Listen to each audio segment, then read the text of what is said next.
Hello everyone, welcome to the another episode of If I Were a Complete Beginner series. So today we will talk about faction power.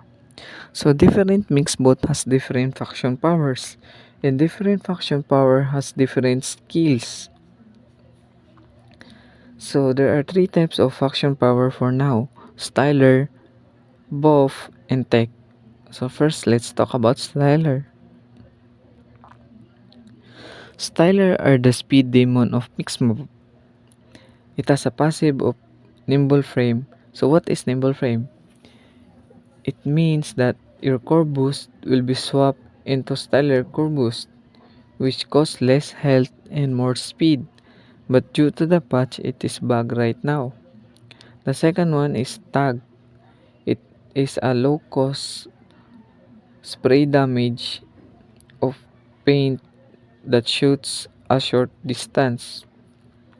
So this one is a short distance attack that will blind your opponent cards.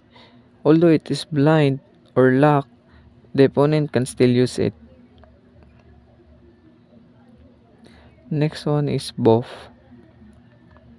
So the passive of buff is context stabilizer.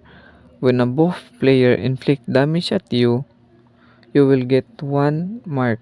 And when this mark reaches 3, you will get an additional stun, or if the last attack is not an attack cards or stun cards, you will get stun. Blink. This is the active skill of buff. When this gets activated, the buff enters a context state, which means that it can pass through obstacles like Spiker and deploy cards. But this will not trigger during stuns, so you will still get stunned, so you better take note of that. The last one is the most popular one, Tech.